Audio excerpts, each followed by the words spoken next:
की ओर ध्यान आकृष्ट करना चाहता हूं। एक ऐसा व्यक्ति, एक ऐसा शख्सियत ताकतवर जिसके सत्ता प्रतिष्ठान पर इतनी पकड़ है कि सेवानिवृत्ति के बावजूद भी बार बार सरकार उसके लिए नियम बदलती है। मिस्टर ठाकुर जो पीएमसीएच के सुपरिटेंडेंट के पद पर अभी भी काबिज हैं, जबकि 6 दिन पहले उनका कार्यकाल समाप्त हो चुका। इसी व्यक्ति को बार बार सेवा विस्तार सरकार क्यों कर रही है? क्या कोई उपयुक्त व्यक्ति नहीं है, या पूरे विभाग में अकाल सी पड़ गई है? इसकी काबिलियत क्या है? पीएमसीएच के सुपरिटेंडेंट के भ्रष्टाचार के कई आरोप इन पर लगे हैं। यहां तक कि प्रिंसिपल, पटना पीएमसीएच का प्रिंसिपल ने साफ कहा कि ठाकुर मुझे कच्चा चिवा जाएगा और एससीएस जो है चमड़ी खींच लेगा। ये मैं नहीं, ये लाइन है। इस लाइन को आप लोग देख सकते हैं। ये लाइन आप देख सकते हैं। ये लाइन को आप देख सकते हैं कि कच्चा चिवा जाएगा और एससीएस जो है चमड़ी खींच लेगा। सिर्फ यही नहीं, कई प्रमाण, कई आरोप सरकार को ध्यान में लगा करके अखिलेश जो एमबीए के पदाधिकारी हैं, उन्होंने मुख्यमंत्री जी को पत्र लिखा और निदेशक अनुशासन निदेशालय को ही पत्र लिखा। उसमें साफ साफ है कि सीए राकेश कुमार चौधरी जो पार्टनर हैं, किस तरह से मिस्टर ठाकुर ने, जो आप वहां पर प्रतिनियुक्त जो गार्ड हैं, जो 200 सैफ जवानों को ही रखना था, लेकिन 350 मानक के विरुद्ध डिप्लॉयमेंट किया।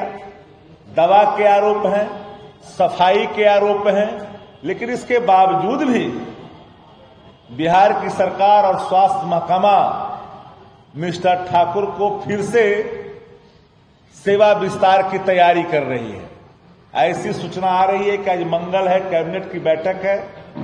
हो सकता है कि पीएमसीएच के ये दबंग रसूख वाले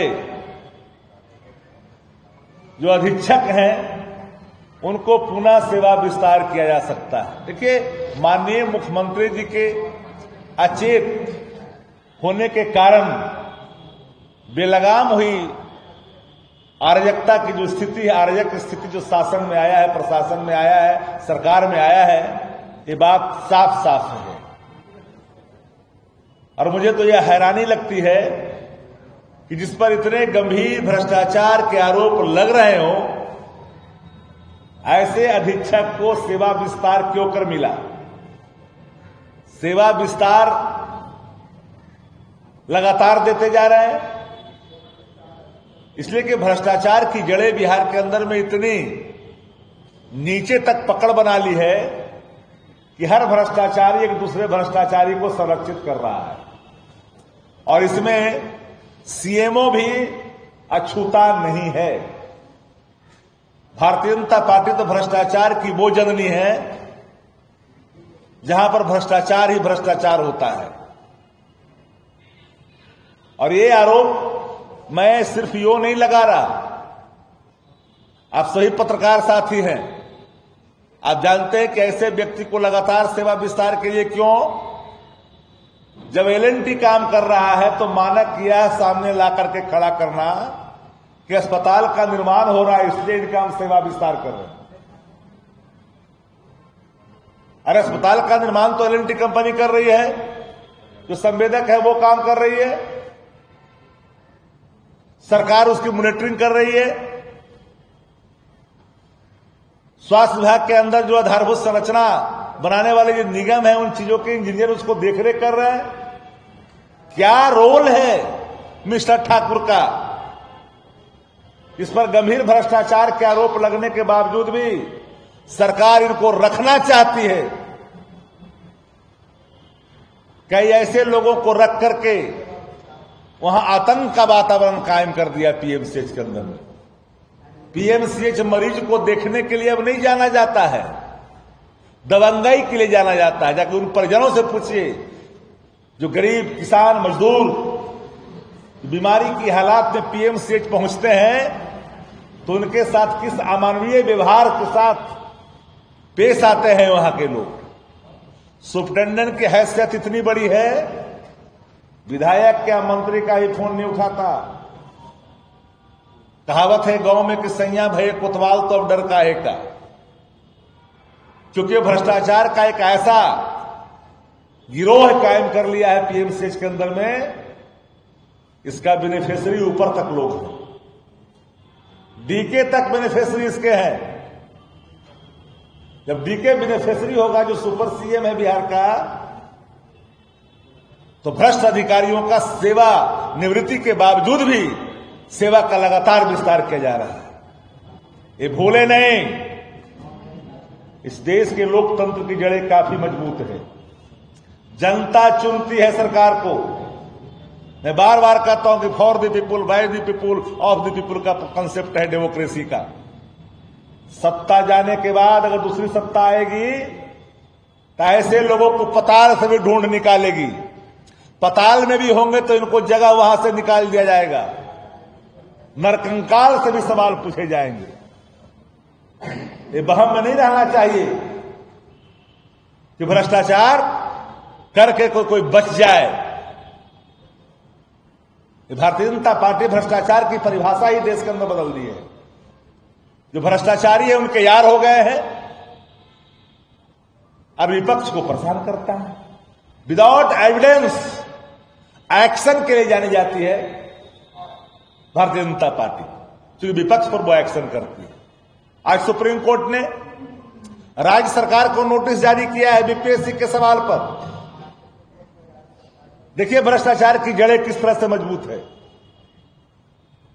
बीपीएससी के अध्यक्ष के नियुक्ति के सवाल पर सुप्रीम कोर्ट ने नोटिस जारी की बिहार की सरकार को कि जब इन पर गंभीर आरोप पहले से ही लगे हुए हैं तो ऐसे व्यक्ति की नियुक्ति बीपीएससी जैसे प्रतिष्ठित संस्थान के अध्यक्ष के पद पर कैसे किया गया, एक बड़ा सवाल। लेकिन इनके वहां पदस्थापन होने के बाद लगातार विवादों के घेरे में बीपीएससी रहा। आज भी अभ्यर्थी के सवाल पर उच्च न्यायालय में सुनवाई होना था, नहीं बैठने के कारण टल गया कल के लिए। टकटकी निगाह इन भ्रष्टाचारियों के खिलाफ हर वो इंसाफ के लिए बैठा व्यक्ति इंतजार कर रहा है कि इसके खिलाफ कोई न्यायिक निर्णय आएगा, जरूर आएगा, अभ्यर्थी के हित में आएगा। लेकिन मैं इसलिए बिंदुवार चीजों को आपके सामने रख रहा हूं कि कई ऐसे आरोप जो भ्रष्टाचार के हैं वो सिर्फ लगे ही नहीं है, उसमें कई कंपनियां, जो विवादित ठेकेदार जो लाइट फॉलकॉन प्राइवेट लिमिटेड है,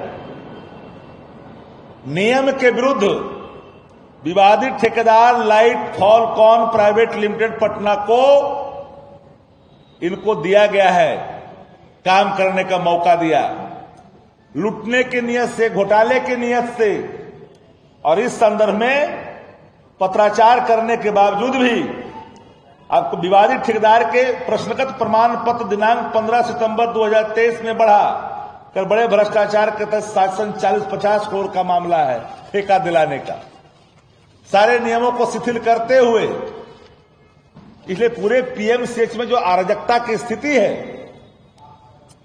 ऐसे अराजक स्थिति उत्पन्न करने वाले प्राचार्य को संरक्षित करने के लिए बिहार की सरकार, बिहार के मुखिया जो अचेत हैं और अराजक स्थिति पूरे सत्ता प्रतिष्ठान में जो आया हुआ है, उसका दंश बिहार की आवाम भुगत रही है।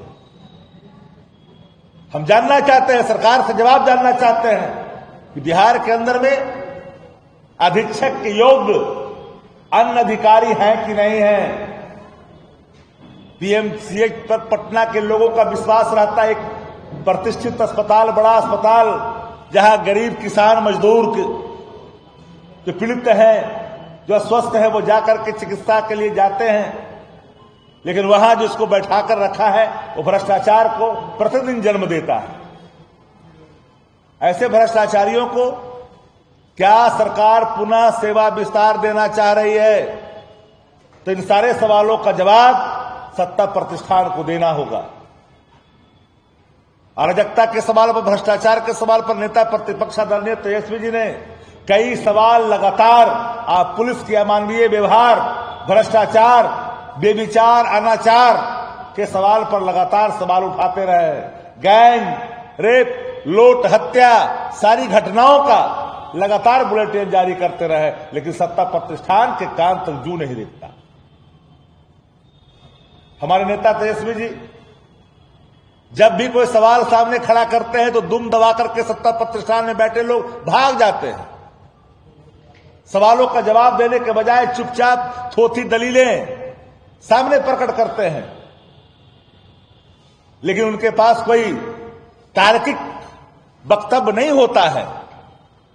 इन दिनों आप देख रहे हैं कि लगातार जो अच्छे अधिकारी हैं उन सभी अधिकारियों को साइड लाइन लगा दिए गए हैं। जिन पर गंभीर गंभीर आरोप है वो डीके टैक्स से नजदीक जाकर करके जो बेनिफिशियरी है सरकार में, भ्रष्टाचार के ब्लॉक हो, थाना हो, अंचल हो, वहां के भ्रष्टाचार का जो बेनिफिशियरी है डीके,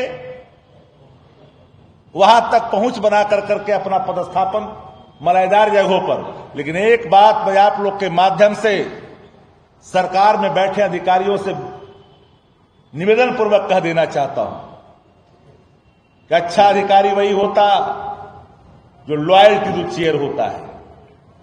लेकिन अगर अंधभक्ति में जाकर करके अधिकारी अगर नियम की अनदेखी कर करके लगातार जनता के हितों की अनदेखी करते रहेंगे, आने वाली सरकार आपसे हिसाब जरूर लेगी। आने वाली सरकार आपको छोड़ेगी नहीं। जो कानून को अपने हाथों में लेंगे, कानून के हाथ कल तक उन तक भी पहुंचेगा। कानून से खिलवाड़ नहीं होनी चाहिए। लेकिन जो ठाकुर है पीएमसीएच का सुप्रिंटेंडेंट, इसके अंदर कौन सी ताकत है, कौन सी राज है, कितनी जड़ें मजबूत है कि इसको लगातार आज कैबिनेट की बैठक है, शासन को जवाब देना चाहिए सेवा विस्तार के लिए। पुनः इसके कैबिनेट में निर्णय लेने की तैयारी चल रही है। ये प्रमाणित तो होगा इसके सेवा विस्तार के बाद कि भ्रष्टाचार के सारे राज उपराचार जानता है, मजबूरन सरकार उसके अधीन होकर के उसको सेवा का विस्तार देना चाहती है। अगर कोई और सवाल होगा तो आप पूछ सकते हैं।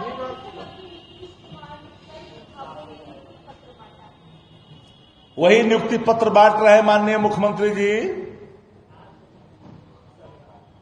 जो प्रक्रियाधीन थी, जो तेजस्वी यादव जी ने 17 महीने के कार्यकाल में जो प्रक्रियाधीन कर करके आए थे, उन्हीं प्रक्रियाधीन में से कुछ कुछ नियुक्ति पत्र बांटे जा रहे हैं। इनका क्या हुआ? क्या था ये? अगर करते तो 20 साल तक क्या करते?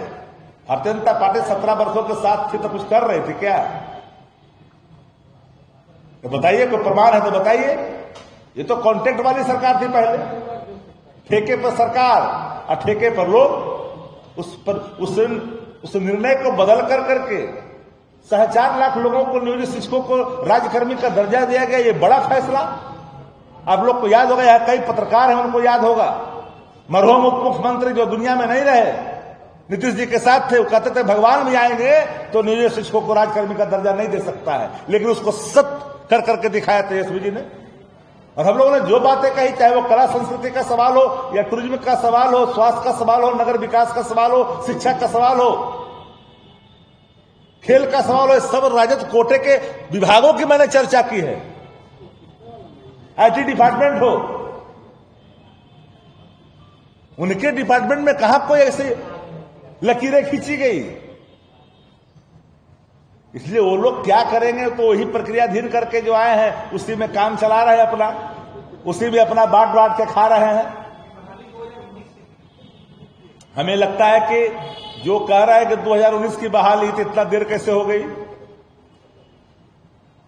आप ही कल्पना करिए कि 19 की बहाली अगर 25 में नियुक्ति पत्र बांटा जा रहा है तो 17 महीने का योगदान है कि नहीं, उस उत्सुकता का प्रतिफल है कि नहीं। वो कर्म योगी जिसने कर्म कर करके दिखाया, प्रूफ दैट एलएचएस से आरएचएस करके दिखाया, उसको श्रेय जाता है कि नहीं जाता।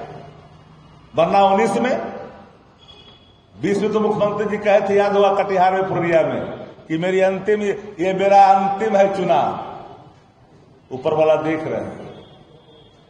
आप लोग को स्मरण नहीं है, विस्मरित हुए हो तो मैं स्मरण करा दूं।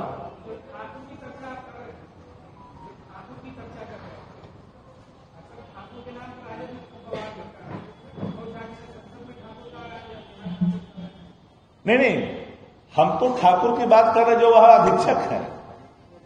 हम उस ठाकुर की बात कर रहे हैं जिनके अंदर वो भ्रष्टाचार का होने आरोप लगने के बावजूद भी जो अकड़पन है। सरकार का कौन राज जानता है भाई कि सेवानिवृत्ति अधिकारी को बार बार सेवा विस्तार देने की कोशिश की जा रही है। कई बार है।